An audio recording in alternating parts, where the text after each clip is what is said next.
Welcome back to Hey Kentucky. We are happy now to be joined by the mayor of Lexington, Kentucky, Jim Gray, and now a congressional candidate as well. How are you, sir? I'm great. You think you can say that with any more demonstrative tone? Well, it is. You know, I wondered over the years if it would ever actually happen. Your name has been bandied about for this seat for at least the last 2 or 3 election cycles. Why did you decide to finally run for the 6th district seat?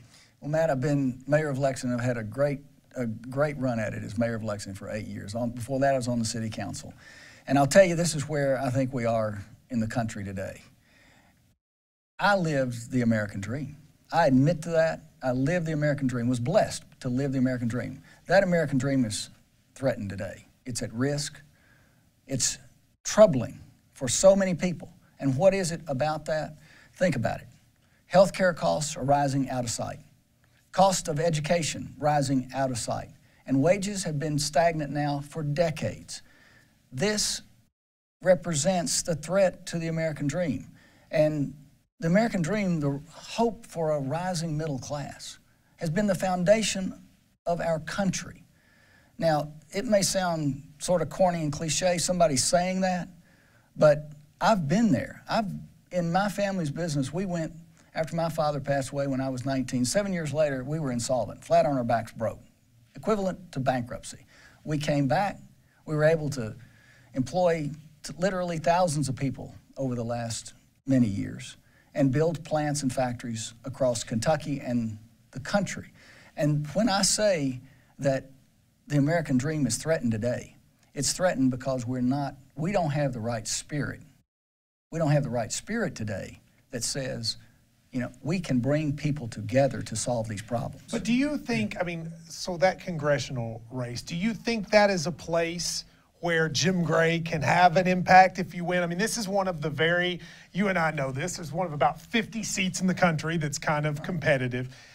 Your race will be highly competitive, but do you really feel like that you can make that change in Washington more so than, say, being mayor of Lexington? Let me tell you, I said I've had a great run as mayor of Lexington. There are less than a handful of members of Congress today who have the experience of being a mayor, being on the front line, dealing, for example, with pension crisis, dealing with health care crisis, dealing with opioids, dealing, for example, just recently with bringing high-speed internet and competition for cable into a city. These are frontline problems.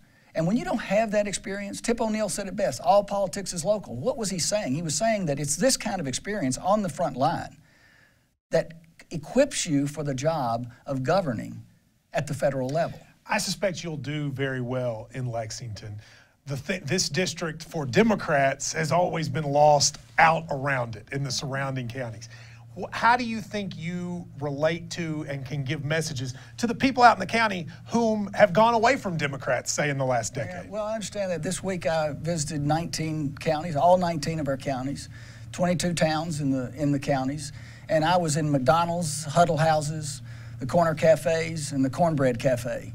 And everywhere I went, I was running into people who would say to me, I'd reach out, shake their hand in the McDonald's or the huddle house. I'd shake their hands, and I felt good because they recognized me. They said, oh, I know who you are. You're the mayor of Lexington. And you know what? You've done a good job.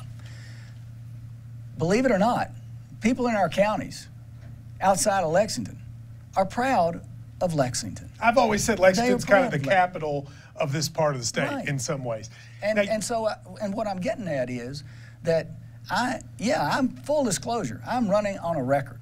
I am running on my experience of having tackled really tough problems, bringing people together to solve these really often intractable, perceived as intractable problems you could not solve.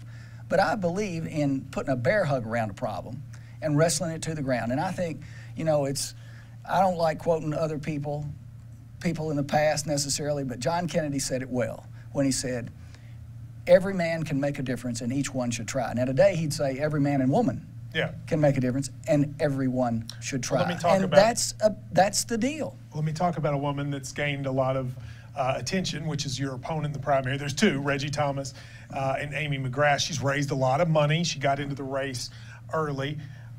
What makes you a better candidate, say, than those two, both of whom on the surface seem like good candidates themselves? Hey, listen, I respect both candidates. I respect anybody who puts themselves out for public service. And you know, I've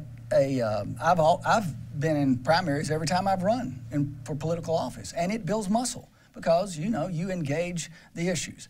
I'm running on a record of performance. I'm running on the experience, not just in government, but also in business, of bringing people together to often chase dreams, but goals, mission, purpose.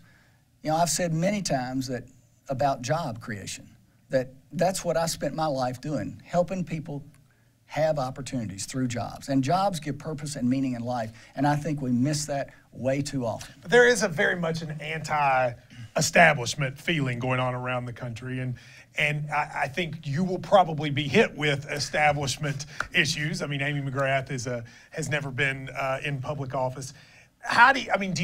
Do you think that there is value in the establishment or in getting new blood in? What do you think? I think anybody who's been here longer than 15 minutes knows that I'm really not much of an establishment candidate. And why is that? Because I've often had to go against the grain in this role, even when I was vice mayor, going against the grain, whether it was being an advocate for public ownership of utilities. You know, I don't think monopolies are generally not a good thing, and that's why monopolies should be owned by the public. My position on the water company, that was going against the grain. That's certainly not an establishment point of view. My position on bringing high-speed internet and competition for cable, that's about the people. That's about bringing services to our people and stuff they care about, and that's what I'm about. Thanks to Mayor Jim Gray for joining us. We will have more of this interview. There's a lot more to it on Friday here on Hey Kentucky. We're going to take a break, and when we come back, a game of Cringe Factor. Chip and I debate all that's going on. That's right for this on Hey Kentucky.